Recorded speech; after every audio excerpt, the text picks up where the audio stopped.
السلام عليكم ورحمة الله وبركاته.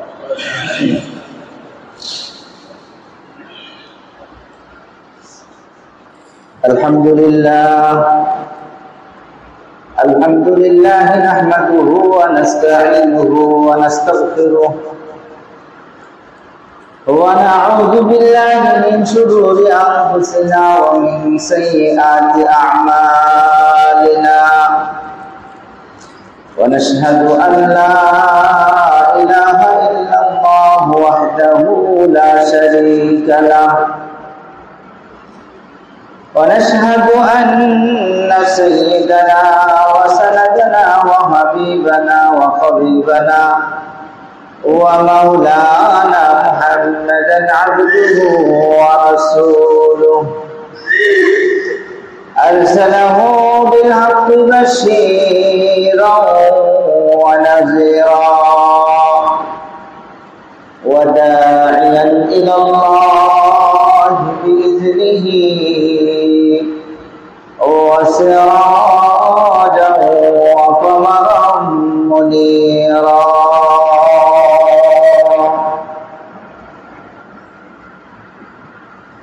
أما بعد فقد قال الله تبارك وتعالى في القرآن الكريم: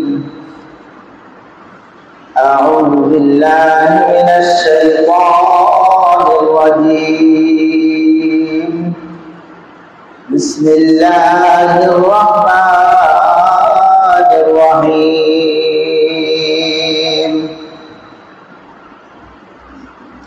وما أمروا إلا ليعبدوا الله مخلصين له الدين. وقال رسول الله صلى الله عليه وسلم: إنما الأعمال بالنيات. وقال تبارك وتعالى في شان حبيبه: إن الله وملائكته يصلون على النبي يا أيها الذين آمنوا صلوا عليه وسلموا تسليما. سواء محمد صلى الله عليه وسلم. اللهم صل على محمد وعلى آل محمد كما صليت على إبراهيم وعلى آل إبراهيم إنك حميد مجيد. اللهم بارك على محمد وعلى آل محمد كما باركت على إبراهيم وعلى آل إبراهيم إنك حميد مجيد. সমস্ত তারিফ প্রশংসা সে মহান রব্বুল আলামিনের দরবারে, যে মহান রব্বুল আলামিন আজকে পবিত্র জুমার দিনে দুনিয়াবী সমস্ত ব্যস্ততা থেকে ফারেক করে তিনি মহান বড় হুকুম আদায়ের লক্ষ্যে পবিত্র ঘর মসজিদে আসার সুযোগ দান করেছেন। এই জন্য সকলে দিল থেকে শুকরিয়া দান বলি আলহামদুলিল্লাহ।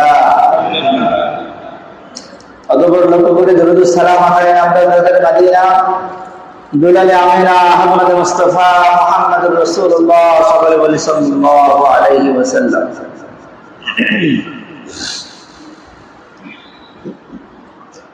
গত জুমায় আলোচনা করা হয়েছিল আল্লাহ পাক রব্বুল আলামিন আমাদের কেমন সৃষ্টি করেছেন, একমাত্র তারই ইবাদত করার লক্ষ্যেই আমাদেরকে সৃষ্টি করেছেন। ইবাদত জিনিসটা কি? আল্লাহ আমাদেরকে ইবাদতের জন্যই সৃষ্টি করেছে, কিন্তু আমরা ইবাদত করি, পাশাপাশি অনেক কিছুই করি, এর উপরে আলোচনা চলছিল।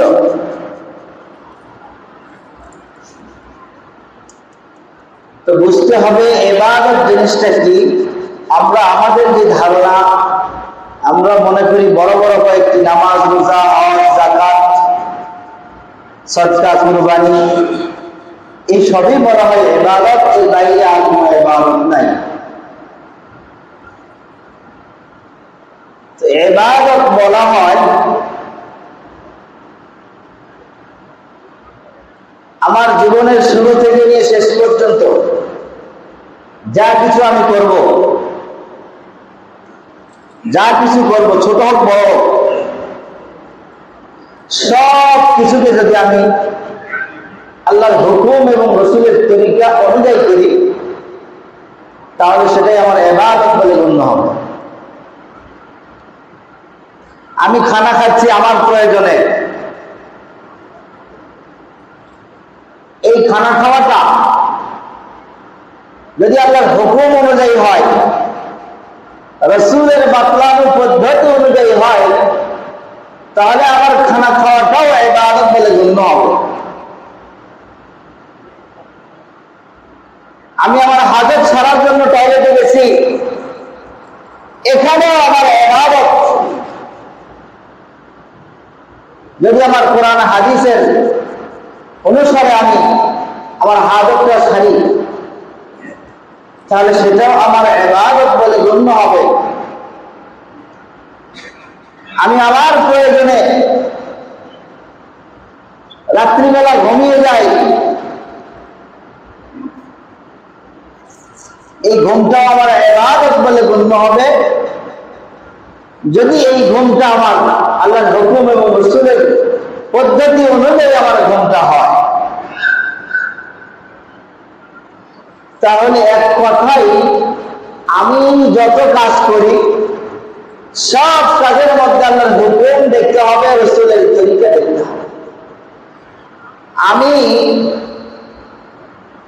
আল্লাহর হুকুম অনুযায়ী কাজ করতেছি, কিন্তু সেখানে রাসূলের তরিকা নাই, রাসূলের শিখানো পদ্ধতি নাই, তাহলে সেটা ইবাদত হবে না।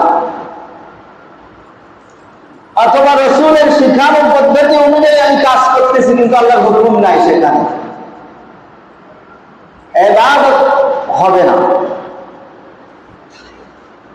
তাহলে আমরা বুঝলাম এক কথায় আল্লাহর হুকুম রাসূলের তরিকা অনুযায়ী যদি আমরা কাজ করে থাকি, তাহলে সেই কাজগুলি আমাদের ইবাদত বলে গণ্য হবে। এবার আসুন এই ইবাদতগুলি, যে ইবাদতগুলি আমরা করে থাকি, ছোট হোক বড় হোক, এই ইবাদতটা কবুল করার জন্য, আল্লাহর কাছে গ্রহণযোগ্য হওয়ার জন্য কতগুলি শর্ত রয়েছে। ইবাদত আমরা যে করি, এই ইবাদতগুলি আল্লাহর কাছে কবুল হওয়ার জন্য কতগুলি শর্ত রয়েছে। এই শর্তগুলি যদি ইবাদতের মধ্যে পাওয়া যায়, তাহলে আমার ইবাদত আল্লাহর দরবারে কবুল হবে। শর্ত যদি না পাওয়া যায়, তাহলে ইবাদত আল্লাহর দরবারে গ্রহণযোগ্য হবে না। নাম্বার 1, খুলুসিয়াত থাকতে হবে, ইখলাসের সাথে ইবাদত করতে হবে। ইবাদতের মধ্যে যদি রিয়া থাকে, রিয়া লোক দেখানো, মানুষকে দেখানোর উদ্দেশ্যে যদি আমার ইবাদতটা হয়ে থাকে, তাহলে সেই ইবাদত যত বড়ই হোক না কেন, এই ইবাদত আল্লাহর দরবারে গ্রহণযোগ্য হবে না। আমি ইবাদত করেছি, কিন্তু আমার ইবাদতটা রিয়াযুক্ত ইবাদত, লোক দেখানো ইবাদত করেছি, এই ইবাদত আল্লাহর কাছে গ্রহণযোগ্য হবে না। কাল কিয়ামতের ময়দানে, হাসরের মাঠে কতগুলি বড় বড় ইবাদতকারীকে ডাকা হবে, বড় বড় কতগুলি ইবাদতকারীদেরকে ডাকা হবে। তার মধ্যে একজন শহীদদেরকে ডাকা হবে। ডাকার পরে জিজ্ঞেস করা হবে, আমার জন্য দুনিয়া থেকে কি করে নিয়ে আসছে বলো? ওই শহীদরা তখন জবাব দিবে, আমরা আপনার জন্য নিজের জীবন পর্যন্ত কুরবান করে দিয়েছি। আল্লাহ পাক রব্বুল আলামিন বলবে, মিথ্যাবাদী, তুমি মিথ্যা কথা বলেছ। তখন সে বলবে, খোদা তোমার কসম করে বলছি, আমি আমার জীবনটাকে কুরবান করে দিয়েছি তোমার জন্য। আল্লাহ পাক রব্বুল আলামিন ধমক দিয়ে বলবে, মিথ্যাবাদী, তুমি মিথ্যা কথা বলেছ। তুমি আমার জন্য তোমার জীবন কুরবান করো নাই, তোমার জীবনকে তুমি কুরবান করেছো এজন্য মানুষ তোমাকে বড় যোদ্ধা বলবে, মানুষ তোমাকে বড় বীর বাহাদুর বলবে। এই সব উদ্দেশ্যে তুমি জিহাদ করেছিলে, যুদ্ধ করেছিলে, আমার জন্য করো নাই। সুতরাং তোমার যা উদ্দেশ্য ছিল সেই উদ্দেশ্য দুনিয়াতেই তোমার হাসিল হয়ে গেছে। মানুষ তোমাকে বড় বীর বাহাদুর বলেছে, বড় যোদ্ধা বলেছে। সুতরাং আজকে আমার কাছে তোমার কোনো পাওনা নাই। যেহেতু আমার জন্য কিছু করো নাই, সুতরাং আমার কাছে তোমার কোনো পাওনা নাই। ফেরেশতাদেরকে আদেশ করা হবে, ধরো এর পায়ে জিনজিন লাগাও, টেনে হেঁচড়ে জাহান্নামে নিক্ষেপ করো। ফেরেশতারা তখন তার পায়ে জিনজিন লাগাইবে, টেনে হেঁচড়ে তাকে জাহান্নামের মধ্যে নিক্ষেপ করবে। আমার আমলের মধ্যে ইখলাস না থাকার কারণে, জিহাদ কত বড় একটি আমল, এত বড় আমল করেছি, তারপরেও দেখা গেল আমার আমলের মধ্যে ইখলাস নাই, যার কারণে আমাকে জাহান্নামে নিক্ষেপ করা হয়েছে।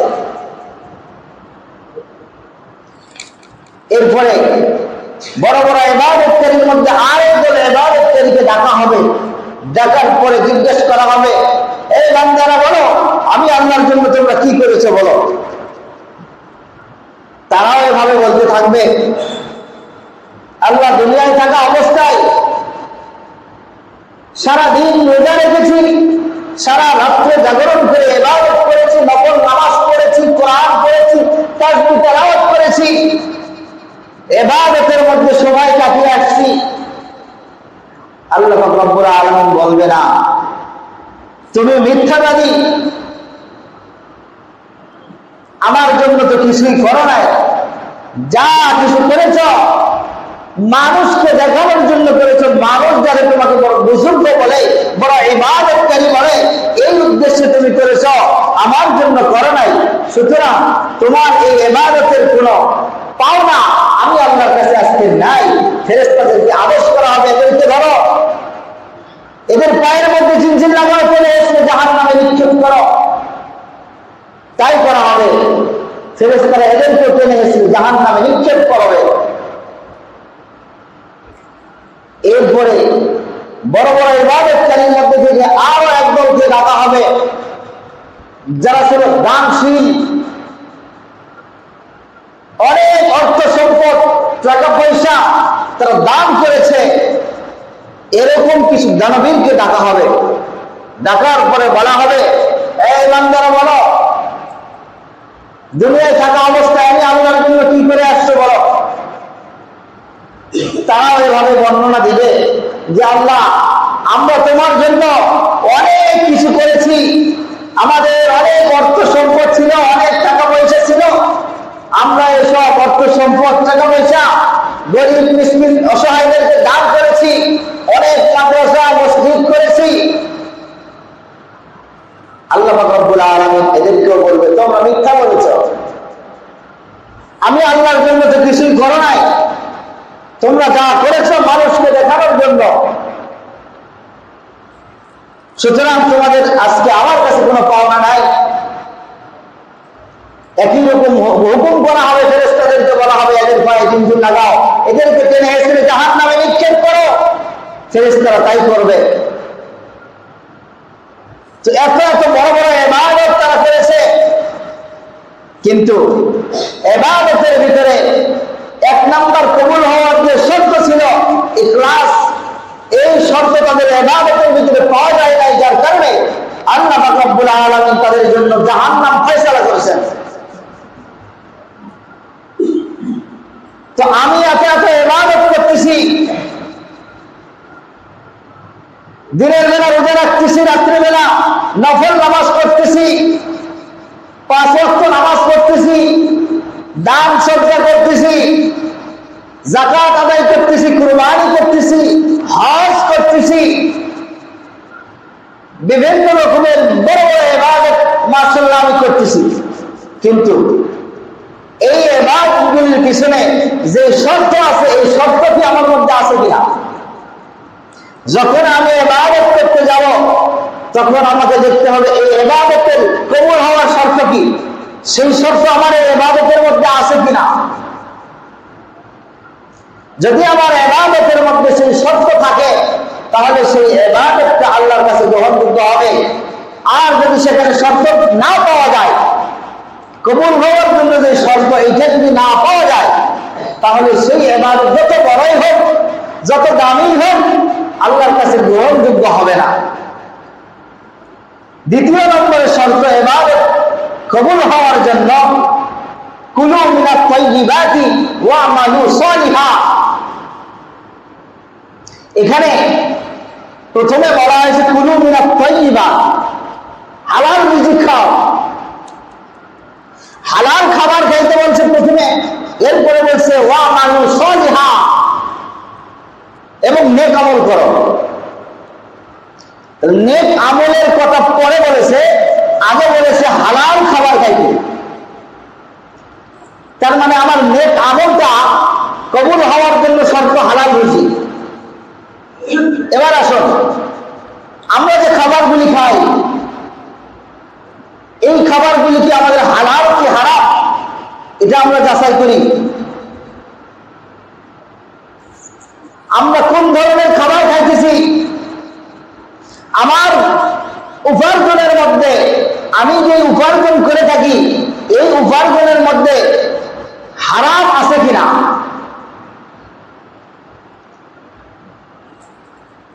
যদি আমার উপার্জনের মধ্যে হারাম থাকে, তাহলে এই উপার্জন করে যে খাবারগুলি আমি খাইতেছি, আমার পরিবারকে আমি খাওয়াইতেছি, এই খাবার খায়া আমার ইবাদতটা কবুল হবে না, আমার ইবাদত আল্লাহর কাছে গ্রহণযোগ্য হবে না। কারণ আমার খাদ্যের মধ্যে, আমার খাবারের মধ্যে হারাম মিশ্রিত আছে।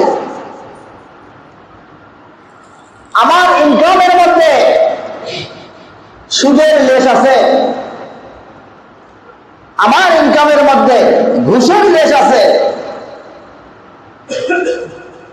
আমি যদি আমার ইনকামের মধ্যে সুদ আর ঘুষ আমার ইনকামের মধ্যে যদি থাকে, আর সেই ইনকামে আমি আমার পরিবারকে পরিচালনা করাইতেছি, হাদিসের মধ্যে আসছে লা ইয়াদখুলুল জান্নাতা জাসাদুন গুযিয়া বিল হারাম। যে শরীরটা হারাম খাবার দ্বারা লালিত পালিত হয়েছে, কি খাবার দ্বারা? হারাম খাবার, হারাম খাদ্য দিয়ে যে শরীর লালিত পালিত হয়েছে, আল্লাহ রাসূল বলছেন লা ইয়াদখুলুল জান্নাতা, জান্নাতে প্রবেশ করতে পারবে না। তাহলে আমি যে খাবারগুলি খাইতেছি, এই খাবারগুলি আমার যাচাই করার দরকার আছে না নাই? আমরা চিন্তা করে দেখি। আমি যে ব্যবসা করতেছি, এই ব্যবসার মধ্যে হালাল কি হারাম? আমার ব্যবসাটা হালাল হচ্ছে না হারাম হচ্ছে? অনেক সময় আমরা ব্যবসা করা একটা সুন্নতি, ব্যবসা কি রাসূলের সুন্নাত, ব্যবসা করা ভালো, কিন্তু দেখা যায় অনেক সময় এই হালাল ব্যবসাকে আমরা সামান্য একটু কথার কারণে হারাম করে ফেলেছি। ব্যবসা হালাল, কিন্তু হালাল ব্যবসাকে বুঝে বা না বুঝে সামান্য ছোট্ট একটি কথার কারণে দেখা যায় আমার ব্যবসাটা হালাল ব্যবসা হারাম হয়ে গেছে। যেমন আমি অনেক সময় অনেক দোকানে ক্রয় করতে গিয়ে দেখছি অনেক বিক্রেতা দোকানদার তারা মুখের উপর বলে দেয়